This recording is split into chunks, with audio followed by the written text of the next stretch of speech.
Perkenalkan, nama saya Natasha Kartin Pilia dari kelas 12 IPS 4 nomor absen 26. Saya akan mempresentasikan tentang integrasi Timor Timur. Diawali dengan sejarah Timor Leste.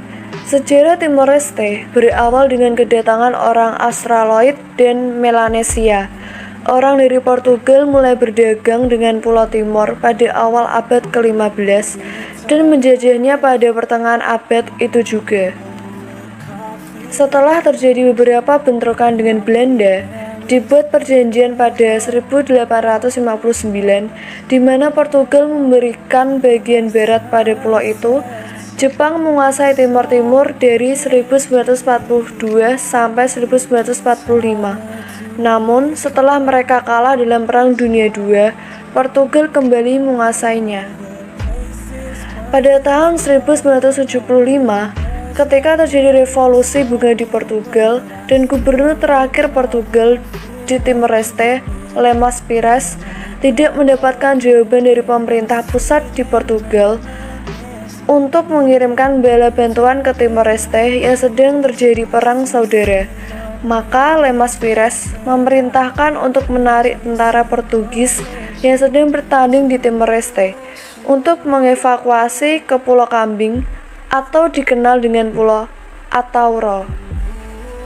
Setelah itu, Fretilin menurunkan bendera Portugal dan mendeklarasikan Timor Leste sebagai Republik Demokratik Timor Leste pada tanggal 28 November 1975. Fretilin kebinekaan dari Frente Revolucionaria di Timor Leste Independente, yang dalam bahasa Portugis adalah sebuah gerakan pertahanan yang berjuang untuk kemerdekaan Timor Timur, pertama dari Portugal dan kemudian dari Indonesia antara tahun 1974 dan tahun 1998. Yang selanjutnya adalah proses bergabungnya Timor Timur dengan Indonesia. Menurut suatu laporan resmi dari PBB, selama berkuasa 3 bulan ketika terjadi kevakuman pemerintahan di Timor Leste antara bulan September, Oktober, dan November, Fretilin melakukan pembantaian terhadap sekitar 60.000 penduduk sipil atau sebagian besarnya adalah pendukung faksi integrasi dengan Indonesia.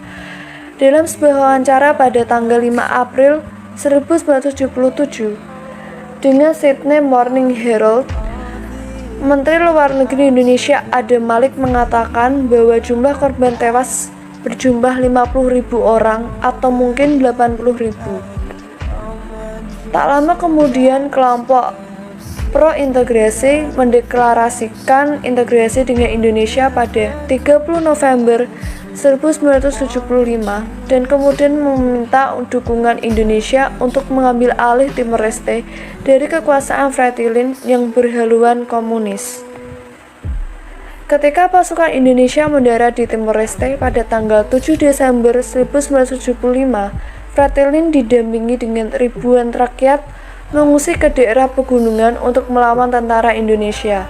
Lebih dari 200.000 orang dari penduduk ini kemudian mati di hutan karena pemboman dari udara oleh militer Indonesia, serta ada yang mati karena penyakit dan kelaparan.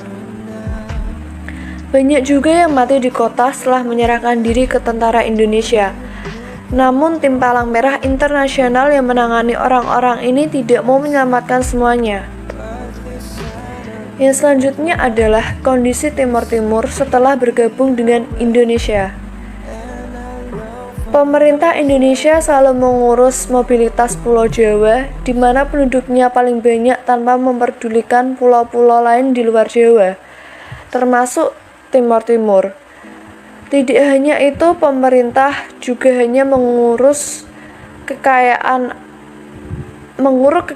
alam dan berbagai sektor SDA seperti batu bara, minyak, tembaga, timah, dan lain-lain, tanpa mempedulikan penduduk di pulau tersebut. Contohnya, sulitnya transportasi darat karena jarang terdapat jalan beraspal membuat pengangkutan barang menggunakan helikopter sebagai alternatif yang mahal dan amat langka. Semua pengurukan SDA tersebut dibawa keluar semata-mata hanya untuk pembangunan Jakarta yang hampir ambles dan Pulau Jawa. Secara ekonomis, Timor Timur bukanlah daerah basah penghasil devisa negara. Sebaliknya, Timor Timur justru telah menjadi beban ekonomi bagi pemerintah Indonesia. Sebesar 8% dari APBD, setidaknya mengindikasikan posisi geoekonomi Timor Timur tersebut minimal membawa konsekuensi ekonomis atas masalah Timor Timur sendiri. Keuntungan Indonesia dengan adanya Timor Timur secara politik penyelesaian negara mungkin secara bijaksana dan bertanggung jawab atas masalah Timor Timur akan memberikan citra positif bagi Indonesia di forum internasional. Yang terakhir adalah proses berpisahnya Timor Timur dari Indonesia. Posisi Indonesia semakin sulit ketika terjadi peristiwa Santa Cruz November 1991 yang menimbulkan korban jiwa. Peristiwa ini mendapat kritik internasional dan lembaga non-pemerintah terhadap pelanggaran HAM. Namun bukan berarti pemerintah Indonesia lepas tangan begitu saja sejak tahun 1980. Sebenarnya mereka telah mengetahuinya dan sering melakukan pembicaraan rutin dengan Portugal. Tetapi pembicaraan itu tak mencapai titik temu.